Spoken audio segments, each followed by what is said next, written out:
Assalamualaikum warahmatollahi wabarakatuh. Kembali lagi di channel kita Garasi Palu. Kali ini ada yang spesial buat Anda di rumah. Kita nggak bakal bahas lagi mobil baru, tapi yang kali ini kita bahas adalah mobil yang sudah cukup tua umurnya ya. Ya, pemirsa, saat ini saya berada di Kota Palu, tepatnya di Bandara Mutiara Sis Al Jufri Palu.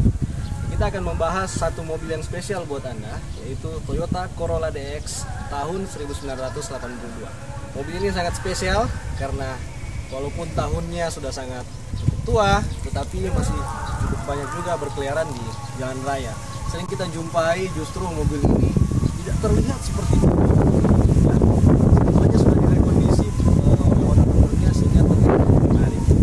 Yang di unit satu ini, mari kita cek detailnya. Ya, ini dia unitnya. Toyota Corolla DX tahun 1982. Membayangkan tahun 82. 30 tahun lebih yang lalu. Jadi kalau dengar tahunnya, waduh, setua apa sih mobilnya? Ya, tapi kalau melihat kondisinya tidak seperti apa yang kita bayangkan. Jadi mobil ini secara keseluruhan bodinya, mesinnya masih asli, hanya direkondisi sedikit. Dengan tahun yang sudah cukup tua dibandingkan dengan populasinya, ini masih sangat cukup banyak kita temui di jalan raya dengan kondisi yang justru masih sangat terawat. Berbanding terbalik jika dibandingkan dengan mobil-mobil yang katakanlah secara tahun masih cukup muda, tetapi sering kita jumpai mobil-mobil tersebut dalam kondisi yang kurang terawat. Sangat disayangkan. Kali ini saya tidak sendiri, saya ditemani sahabat saya.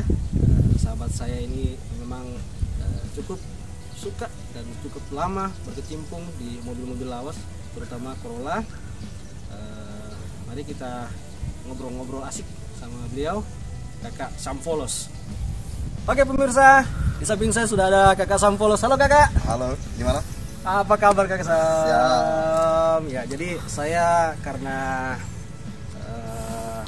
cukup kurang referensi saya di mobil-mobil lawas seperti ini ya, makanya saya ngajak sahabat saya ini karena kebetulan sahabat saya ini cukup senang mengoleksi mobil-mobil seperti ini. Bahkan sebelumnya dia juga ada di dalam komunitas Corolla Palu ya, bahkan Sulawesi Tengah ya waktu itu ya, Sulawesi Tengah.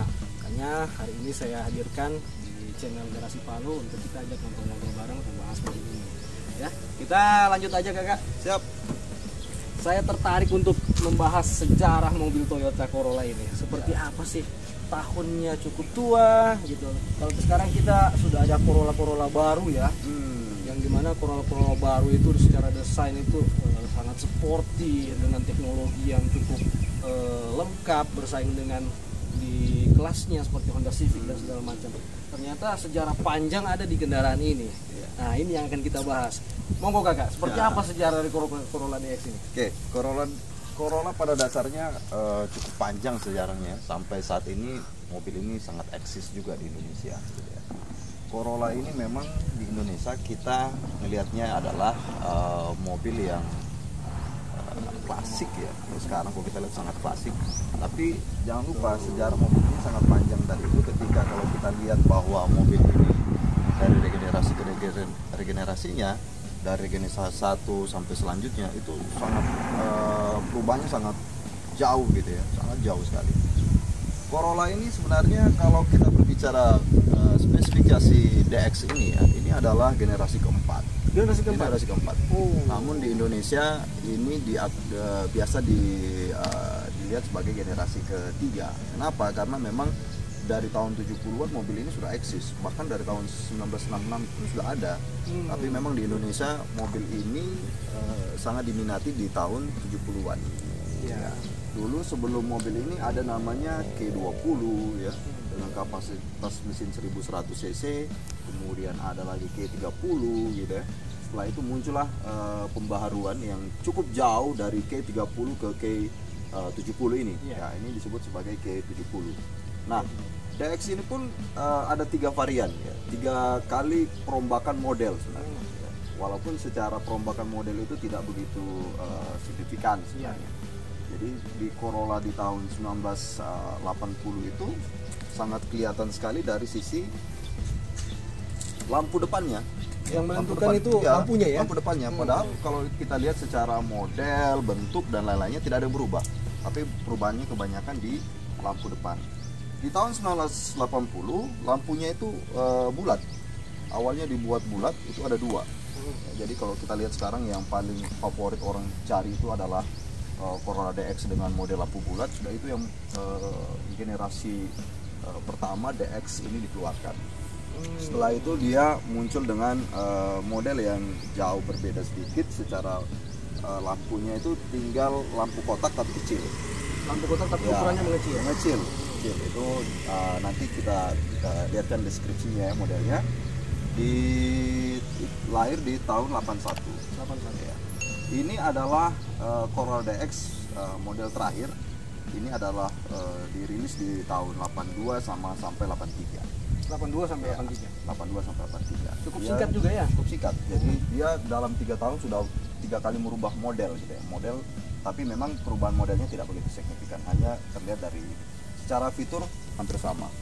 Mobil ini begitu asik sebenarnya kalau kita lihat setelah melihat model generasi Corolla tadi, mobil ini memang terlihat masih jauh sangat klasik ya, sangat klasik gitu ya. Sehingga banyak sekali orang-orang mengkoleksi mobil ini, sehingga betul-betul harganya juga sekarang makin naik, makin bagus seperti itu ya.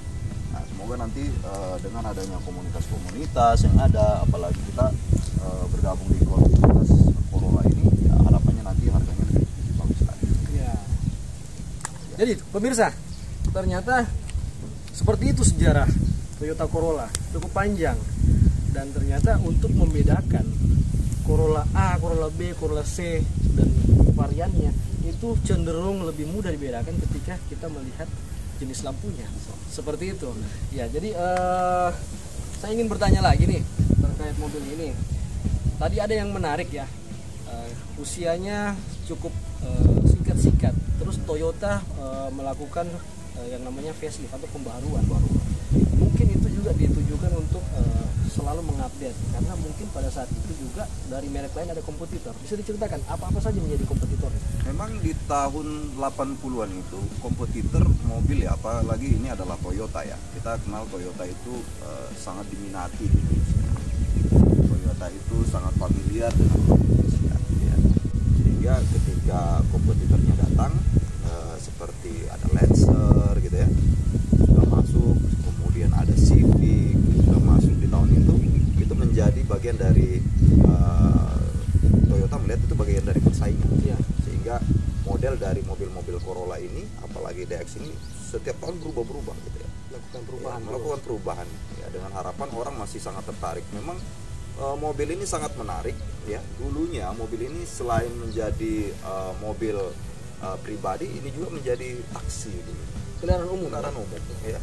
Sehingga ini sangat nyaman orang gunakan. Di Indonesia juga banyak sekali orang memiliki karena sejarahnya luar biasa gitu ya, bisa digunakan sebagai angkutan umum seperti itu.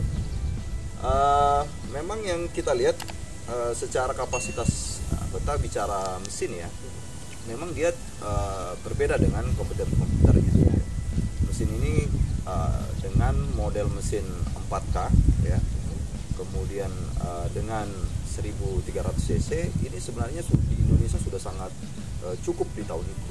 Di tahun itu, pada zaman itu ya? Ya, di tahun itu sudah sangat cukup untuk digunakan sebagai mobil harian. Kemudian iritnya luar biasa. Ya, ini adalah 62 horsepower. Ya, cukup irit digunakan baik di kota maupun di pedesaan. Apalagi dengan kontur seperti di Indonesia ini. Jalanan nggak rata, kemudian ada tanjakan. Betul. Ya, seperti itu pemirsa. Jadi info yang kami dapatkan ya dari sahabat kami bahwa memang pada saat itu cukup banyak persaingan di kelas mobil sedan seperti ini. Toyota Corolla mendapat perlawanan dari Honda Civic, kemudian Mitsubishi juga mengeluarkan Lancer, dan masih banyak lagi tentunya merek-merek lain pada saat itu yang ikut meramaikan persaingan di segmen sedan ya pada saat itu. Nice, seperti itu. Ya, pemirsa, tidak lengkap rasanya kalau kita tidak mereview lebih detail kendaraan ini. Tapi kali ini ada yang spesial. Tugas saya untuk mereview digantikan sahabat saya. Jadi saya bebas tugas. Jadi sahabat saya akan memperlihatkan ke pemirsa yang ada di rumah detail-detail dari Toyota Corolla DX tahun 82 ini. Apa saja? Yuk kita lihat sama-sama. Ya.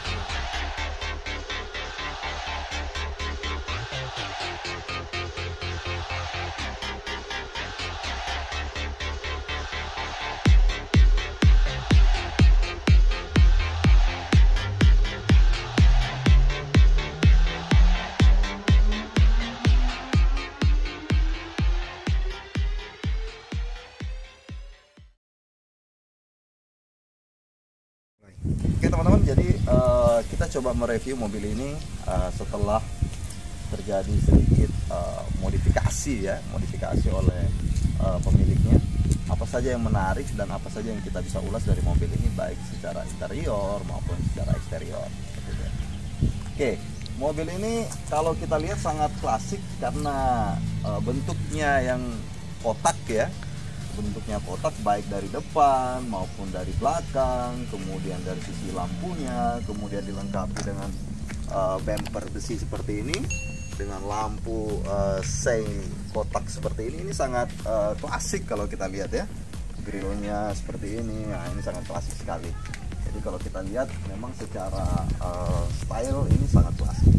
Walaupun memang konsep yang dibangun dari mobil ini adalah konsep racing ya.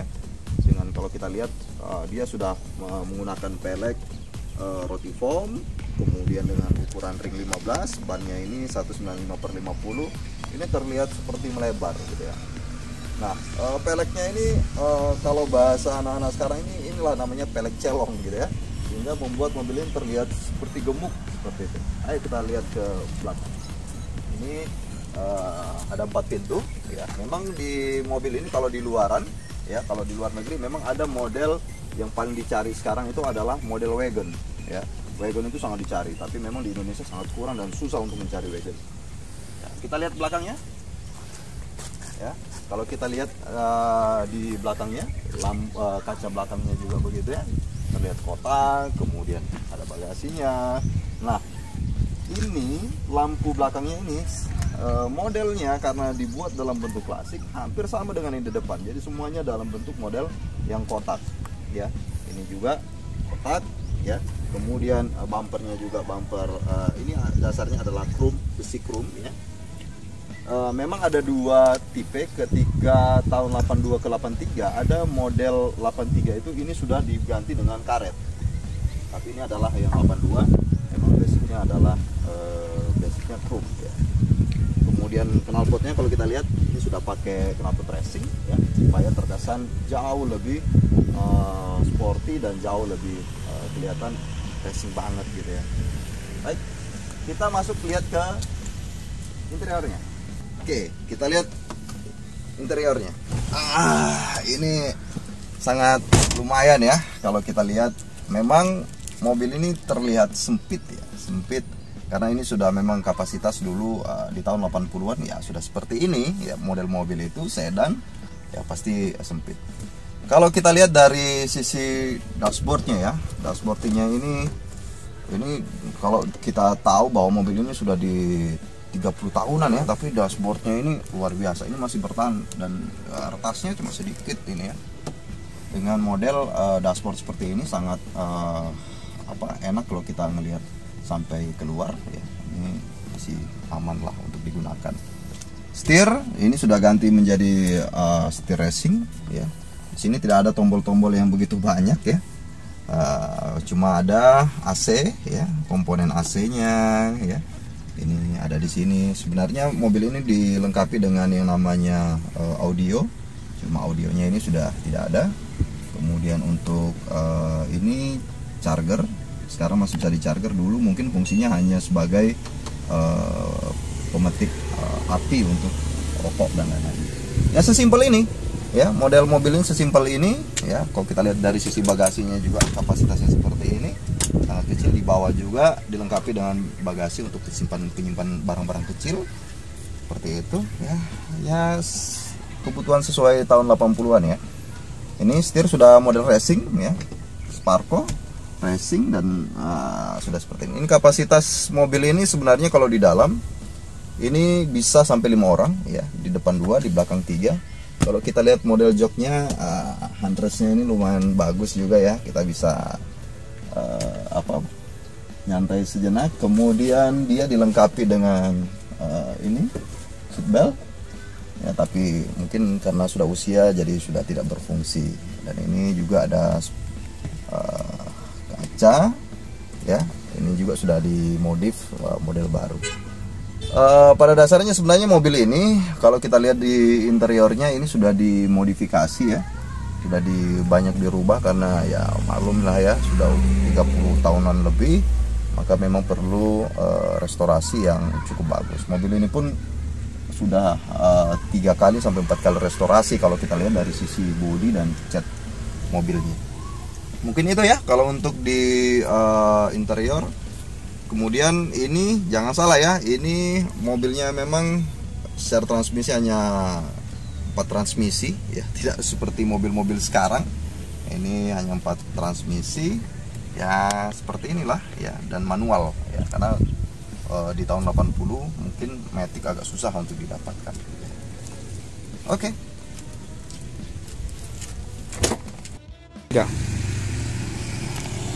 Ya, sudah pada lihat kan detail-detail dari mobil ini.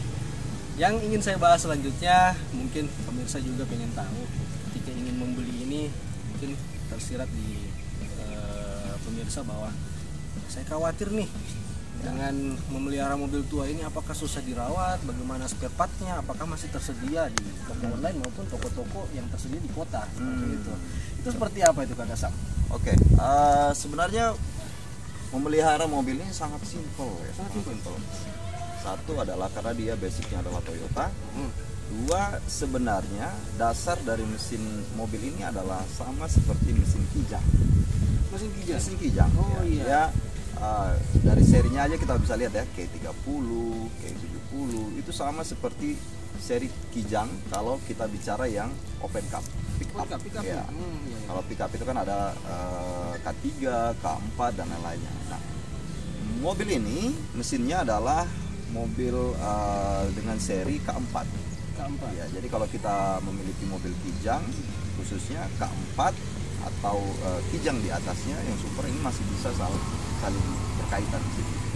Jadi tidak ada ketika orang punya mobil ini dia tidak akan merasa kesusahan dalam mencari spare partnya. Yeah. Karena ketika dia ke toko, mungkin kalau kita sebut saya nyari alatnya atau spare partnya Prodex, mungkin orang banyak yang mobil apa itu, ya.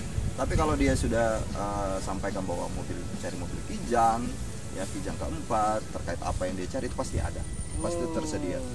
Di Kota Palu itu masih tersedia semua, apalagi di daerah Jawa dan lain-lainnya itu sangat tersedia banyak. Ya pasti ada ya di sana. Yang kedua, di online pun banyak sekali kalau kita temukan ya penjualan terkait spare part terkait mobil klasik ini, ya. Di online itu tersedia semua, apapun yang kita inginkan itu pasti ada. Yang ketiga, channelnya biasa dari pertemanan, komunitas. Ya, dan komunitas yang ada ini biasa kita saling sharing terkait mobilnya kekurangannya apa, butuhnya spare partnya apa. Itu bisa saling sharing dan itu bisa kita dapatkan secara mudah. Seperti itu, mudahnya, sangat mudah. Itu pemirsa ya, jadi tidak perlu khawatir untuk memelihara mobil nyentrik ini. Ternyata pemirsa tidak perlu ketakutan untuk merawat ataupun mengganti suku cadang yang ada di mobil ini.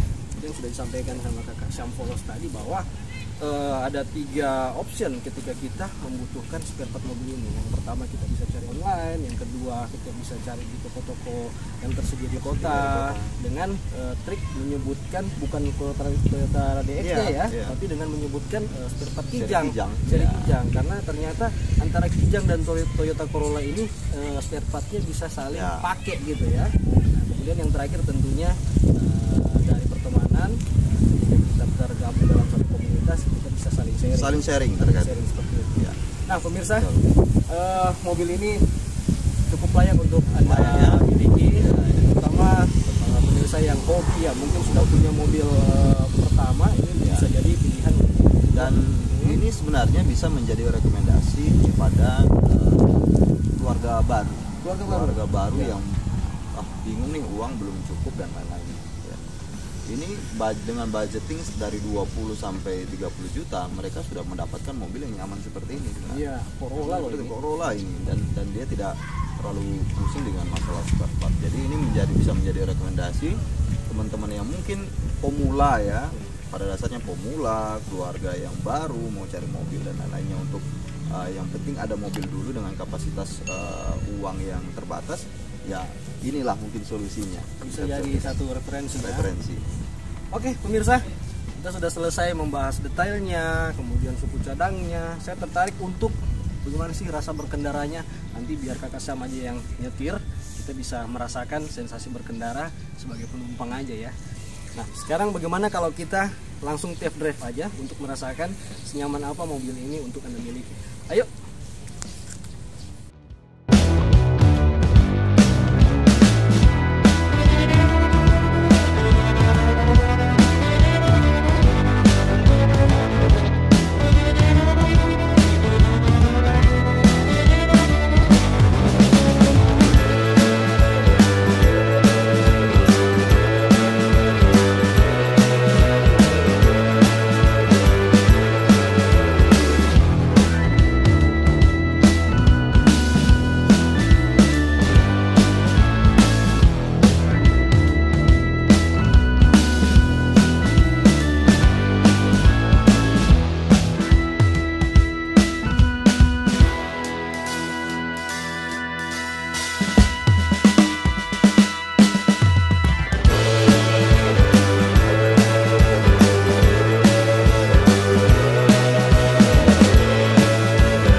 Oke pemirsa, kita saat ini sudah ada di dalam kabin Toyota Corolla DX 1982.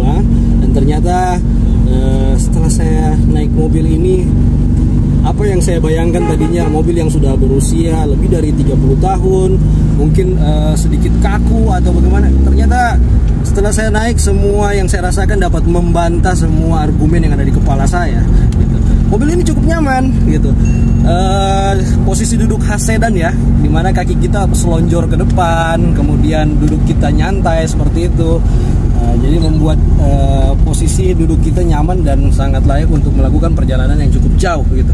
Dari sisi mesin juga sangat halus ketika dihidupkan. Mesin ini sangat nyaman. Yang penting tadi pemirsa tahu cara merawat kendaraan ini, rajin mengganti oli, kemudian saling sharing-sharing di komunitas, sehingga mobil yang pemirsa rawat atau pemirsa pakai bisa lebih bertahan lagi, lebih lama untuk digunakan. Baik pemirsa, kita sampai di penghujung review kita ke mobil Toyota Corolla DX 1982. Kami ucapkan banyak terima kasih untuk pemirsa yang sudah menonton. Jangan lupa dukung channel kami Garasi Palu dengan cara like, komen, dan subscribe. Tidak lupa kami ucapkan banyak terima kasih Kakak Sampolos sudah ikut menemani kita, Kakak Idrus yang sudah hadir ikut juga menikmati Corolla DX-nya. Sampai jumpa di video kita selanjutnya. Assalamualaikum warahmatullahi wabarakatuh. Salam sejahtera.